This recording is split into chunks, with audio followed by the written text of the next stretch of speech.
Kung ganong karami yung mga sumusuporta, naniwala, umasa kay PRRD during his term up to the end, up to this point in time, na ngayon lalo na nung dinala sa dahig si PRRD, ibig sabihin na-maintain niya ang kanyang popularity, nagampanan niya, hindi man lahat pero nagampanan niya, tinupad niya ang kanyang pangako, ginawa ang kanyang trabaho.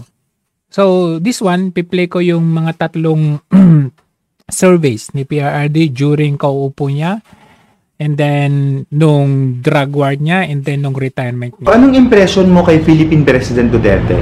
Matapang. Matapang niya Presidente siya? Yes. He is very sincere and very true to what he says about loving the country. I think he has the very strong passion in fixing all the real problems of our country. Astig siya. Tingin ko kailangan talaga natin siya ngayon. Bakit sa tingin mo kailangan natin siya? Pilipino masyado ng pasaway, komportable na masyado. Tingin ko kailangan natin ng presidente kahit ano mo yun, yung tipong mag-i-implement, mapapabadisiplina tayo. Yung hindi okay sa kanya, ano sa tingin mo? Para sa akin, wala namang hindi okay sa kanya. Parang di pa ako nagmumura presidente dati. Parang ngayon lang. What do you think of President Duterte's manner of speaking? As we see in the news, he would always speak in curses, he would call some foreign reporters, call them son of a bitch. Does it reflect the Filipino values or culture in any sense? Well, he's actually representing the country, so I think he should be mindful of his words. Siyempre, mali yun kasi yung pagmumura, isa yun sa kasalanan. Pero si Duterte kasi, laki siya sa mga ganong siguro na environment niya. Yung mga ganong mga banat niya, nakuha niya yung mga attention ng mga ibang Pilipino. Kasi naiintindihan nila, alam mo yun? Kumbaga nakaka-relate yung mga Pilipino sa kanya. Are you scared of President Duterte at all? No, not at all. For one, I'm not a criminal. He may be really strict to the criminals, but to the Filipinos who are more innocent, I think he's really loving and caring for them.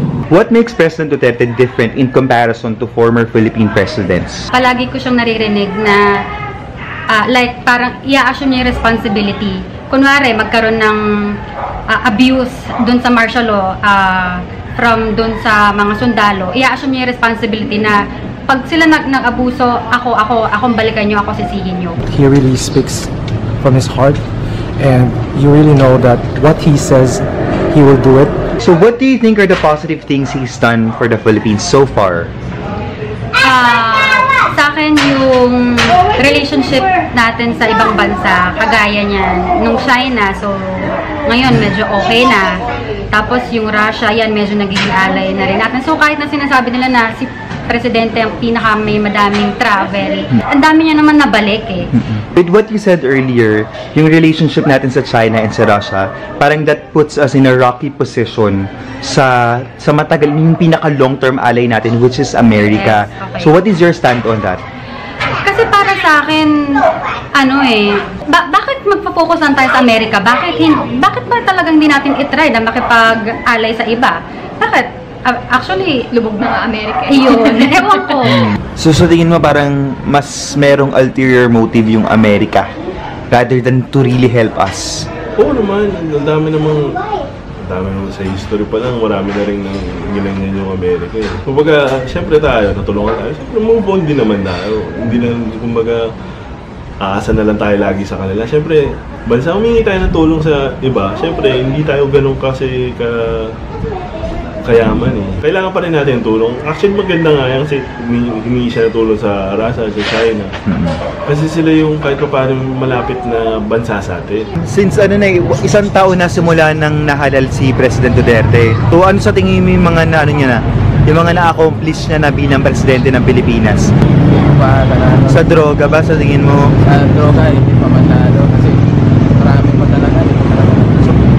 Do you approve of President Duterte's handling of the war on drugs? Yes, a lot of drug lords have already presented themselves, right? And even those that were hiding for a very long time, they have been captured, right? So I guess it's working. Oo naman. Kasi una sinabi na nila na parang it would be bloody. So, ano yung expect mo? Talagang may ganun talaga. Kasi, kunyari ako dito nakatira sa Project 4. Marami akong kilala mga addict dito. Ito totoo, hindi ko na sila makita ngayon. Talagang effective din yung ginawa nila. Ito yung mga sa mga kapulisan. Maraming mga addict din sa loob ng police. May nickel, minsan sila pa mga pusher. Sa tingin mo ba maraming involved internally sa drug trade sa Philippines? Oo naman. Sa Bilibid, di ba? Nga yung lutuan. Ako, nakailang beses na ako labas-pasok sa Bilibid, pero hindi ako nakakulong. Meron lang akong naayos doon. Nagluluto, for ilang years na.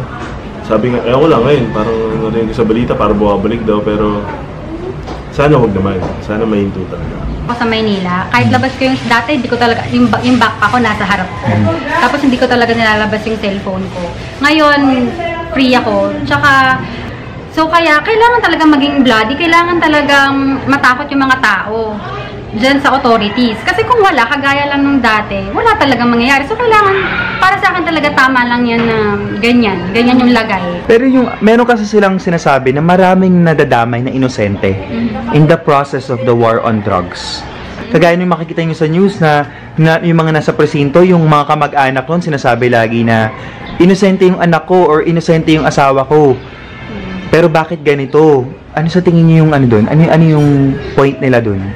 Actually, para sa akin, totoo, siguro nga talaga may mga nadadamay ng innocent. Pero it's part of the process talaga ng paglinis Tsaka sinabi din naman niya na part of the process talaga yan. Na may madadamay at madadamay. Kasi nililinis mo talaga So, ayun, para sa akin medyo ino-OA lang yung Kumbaga sensationalizing the news.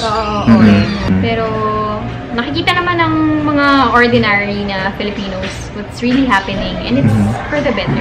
So you think yung ginagawa ng local news natin sinesensationalize niya yung nangyayari sa bansa natin para gumawa ng pangit na image kay Duterte? Yes. Actually obvious kasi sobrang bias nga bakit ang mga binabalita yung mga papatayan pero hindi nila binabalita like yung mga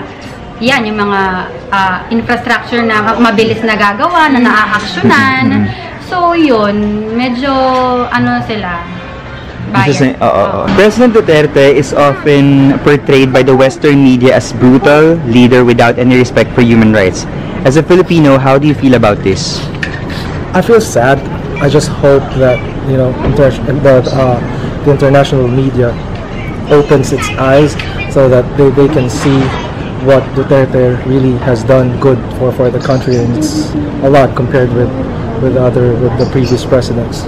Para sa akin, mas pro-human rights pa nga yung ginagawa niya kasi para sa pangkalahatan, tsaka sino ba yung mga kriminal naman talaga. So, paano yun magiging against human rights? What do you think of Duterte as a whole? I can rate him 1 to 10. I'll rate him 10. 10 is the highest. So you're a pro Duterte? Super pro. Pro ako kasi as a law student niya, wala pa nga silang napapatunayan na nababiolate na law ni President. Tama lang naman nung mag-react sila ng gano'n. Kasi yun nung nila pag nakita silang violent, magre-react talaga yan. Pero, anong action ba nagagawa ng human rights? Actually, hindi mo may iwasan Papatay talaga at papatay. Para ang balak nga talaga, ang sinabi naman ni Mr. President Digong na ubusin niya, lilinisin niya yung mga droga dito sa Pinas. Legit po na karamihan talaga ay positive response. Agree po ba kayo sa stereotype ng mga taga-ibang bansa sa Pilipinas na matindi raw ang problema natin sa drugs dito? Oo, kasi marami ng talamak dito, daming addict sa paligid-ligid dyan. Yes, ma'am. Kasi kung sa news lang din naman, ganun yung naririnig ng mga tao Sa tingin ko po, sobrang tindi niya kasi hindi naman po siya aabot sa gobyerno na yung tipong ipapapatay na po yung mga tao. Bakit sa tingin mo ganun katindi ang problema ng drugs dito sa Pilipinas? Kasi laganap po talaga yung pagkalat ng illegal na droga. Siguro dahil mga teenager po ngayon, marami na rin pinagdadaanan. So parang ang naiisip nilang escape o takas sa isang problema is yung drugs. Siguro dahil na rin sa impact nung pagdating nung president natin na which is yung advocate niya na war on drugs. Kaya siguro gano'n na lang ka hindi or gano'n na lang ka lala talaga yung problem sa drugs. Siguro po dahil sa discipline ng mga tao dito sa Pilipinas. Tsaka ano po, yung behavior ng Filipinos na wala talagang discipline sa tingin mo, ano yung drugs na pinaka-problema natin dito sa Pilipinas? Shabu po, tsaka marijuana. Bakit sa tingin mo yun? Kasi ayun yung mabenta dito sa Pilipinas eh. Kumbaga yung shabu agad-agad mo makukuha, pati marijuana, ecstasy, halos lahat naman po madali dito. Shabu po. Tapos para sa akin, isa rin po na problema yung weeds o marijuana. Kasi yan po yung karaniwang ginagamit ng mga kabataan ngayon. Dahil siguro mura. Kahit mga high school student may connection sa nagbebenta ng drugs. So, grabe, no? Parang isang tawag mo lang po dun sa nagbebenta sa'yo. Meron ka ng drugs. Sa lugar po namin, lalo na sa Quiapo, marami po talagang maraming ang tawag doon, drug lord yun. Supplier na hindi alam ng mga pulis. Pero minsan po, pulis pa yung nagiging nagpo-protect sa mga drug lord sa lugar namin. May nagbago na ba sa Pilipinas mula nung ni-launch ni President Duterte yung war on drugs? Yes, there's a big change.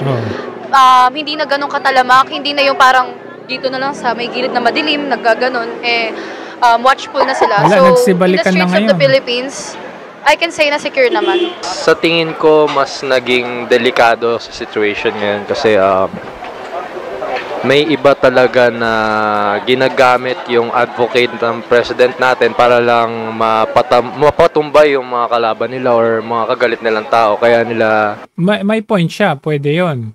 Or, tinutumba nila dahil baka sila ikanta. Pwede rin yung sinasabi nito and I would agree to that. Diba? Just to be fair naman, din. Ginagawa yan. Kaya nga talagang matindi yung crackdown ni Tatay Digong dyan. But mostly, mas broader effect yung tumahimik yung bansa natin. For me po, mas naging safe. Mas nagkaroon po ako ng kumpiyansa na magkaiba yung dalawa. Na mag-isa lang ganun. Kasi wala na po akong masyadong nakita na parang takot yung yung mukha. Sa ngayon po, hindi ko po masasabing safe talaga. Kasi kahit saan po magpunta, parang nakasunod po talaga sa yung peligro, ganyan. Hindi mo po talaga siya may iwasan. Kumbaga parang anytime po, pwedeng ikaw yung maging biktima, ganun po. Sa tingin ko po, oo. Kasi po, sa lugar po namin dati, sa Maynila, sa Orobi, marami po talagang mga drug addicts doon at sobrang talamak po talagang pagnanakawan ng mga riot. Kaya mula po nung nagkaroon ng war on drugs, nabawasan po yung rate ng riots and pagnanakawan po. Sa tingin mo, gaano ka dugo or ka-violent yung war on drugs dito sa Pilipinas? Sobra po. Kumbaga, may nasisirang pamilya, may naiiwan ng anak dahil lang sa pagpatay ni Duterte. Sa tingin ko, yung mga namatay po na yun dahil sa war on drugs is nasa 90% drug addicts and for the 10% is the innocent. Deserve ba nila yung second chance or the due process? Deserve nila, deserve lahat, kahit sino, kahit hindi yung mga nagda-drugs, lahat deserve ng second chance. Kasi, ayun nga, lahat lang tayo nagkakamali, dapat pabigyan din ng pagkakataong bumawi. Oo naman, pero depende yun sa kanila kung gusto din talaga nila Yung mga nanggahasa, ganon? Nanggahasa, pumatay. Bago. Kung talagang drug addict sila, tapos gusto nila magbago dahil nga doon, gawin na nila. Pati po kasi prosecutor yan eh. So, may mga bagay siya na ginagawa na parang sumusobra po. Pero, nababawi naman niya po yun eh. Siguro ko, yung mga nasasabi sa TV is yung mga pangit lang. Pero may iba naman na okay. Yan yan. Laging nasasabi yung sa war on drugs, nasasama na corrupt din daw siya, ganon. Sa Western po, di ba, hindi sila sanay na ganon kadami yung yung cases sa bansa nila. Kaya hindi sila nakakaranas na may nagpapataw ng ganong batas. Unlike dito sa atin na talagang lumalaki yung problem na yon. At kung hindi siya nasolusyonan agad, mas kawawa yung mga... Magkaiba yung views nung dalawang, di ba yung katabi niya? Magkaiba sila ng views eh. And that's good kasi at least kahit papaano, magkaibigan kayo, kung ano man yung view mo, respeto na lang. Filipino. So, sa kanila, iba yung problema nila at iba yung problema namin. So, it's up to our president kung paano niya sasolusyonan yon. Huwag silang makialam. Sa tingin nyo, paano mareresolve ba yung problema sa drugs dito sa bansa natin? Sana gawin ng mga pulis ng maayos yung nila, trabaho nila. And then Kaya nga galit na galit si Duterte doon sa mga ibang pulis. Pinagagalitan niya yan at sinisibak, nire-relieve yung mga gumagawa ng mga ganyang kabalbalan. Yung mga taong gumagamit, sana ma-realize nila na mali talaga yung ginagawa nila. Tsaka mag-focus na lang sila sa family nila. Siguro po yung sa opinion ko, sa part po ni Duterte, wag niya pong puntiryahin yung sa mga lower grounds. Ang puntiryahin niya po yung mga higher grounds kasi... Hindi ba? Di ba? Nakita nyo naman, yung iba nga tumakas ng bansa eh. Nakita nyo naman, yung like for example, yung mga parohinog, yung mga mayor dyan sa Iloilo, sa Cebu, mga judge, mga general, hindi ba malalaking tao yung mga yun po talaga yung mga nagiging supplier nila eh. So, paano po mauubos kung kung sa higher grounds ay hindi nagagalaw? Parang kahit na maano po yung sa baba, nag-raise up ng another na makakapagbenta. So, parang wala rin pong kwenta. Ganun po. Una sa lahat, kaya bakit nagkaka-drugs kasi sa hirap din. And sana, para ma-solve siya, yung poor people to give a chance na magkaroon ng trabaho, magkaroon ng education. Kasi yun talaga yung punot dulo eh, kahirapan. Yung reaction nyo nung nabalitaan nyo na magre-retiro na siya sa politika? Medyo rin po kami, parang nabibigla rin po kami ma'am, na bakit bigla siyang magre-retiro. Na dapat sana pagpapatuloy niya ang lahat na ginawa niyang mga proyekto ma'am. Masyadong nakakabala kasi maganda yung pamamalakad niya eh. Kung ako lang po tatanungin, sana huwag po muna siya magretiro.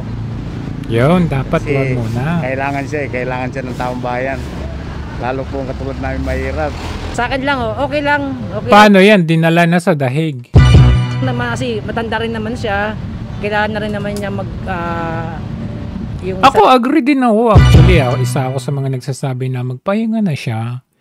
Oo, magpahinga na siya kasi he gave his best for 6 years. Pero sa nakikita ko ngayon, hindi ko rin siya masisi kung bakit siya lumabas, kung bakit hindi siya nagpapahinga, kung bakit siya tumutulong pa rin sa current political landscape. Kasi nakikita niya, siya mismo nakikita niya, akala niya kasi pagpapatuloy nitong Marcos Jr. na ito, ang kanyang legacy kumbaga tapos ngayon nakita ninyo, instead na i-correct ni Marcos Jr. yung mga puna ni PRRD, anong ginawa nila? Ayun, dinala nila sa tinrider niya. Sarili niya, bagay niya, yung pamilya niya, yung mga apo niya. Sa batas kasi natin, yung pagtakbo ng presidente is under 1987 Constitution, isa once lang, hindi ka na pwede tumakbo. Pag tumakbo ka on the same position, illegal na, di ba? Pero yung sa akin na yung vice presidential, kung tatakbuhin niya, hindi naman kasama sa matatalino yung mga na-interview dito na-mention o na sa batas yun eh. Pag presidente ka, natapos ng term mo, tatakbo ang vice president, hindi mo nakistay free sa constitution natin yun eh, nabawal Kaya pwede pa siyang tumakbo as vice president.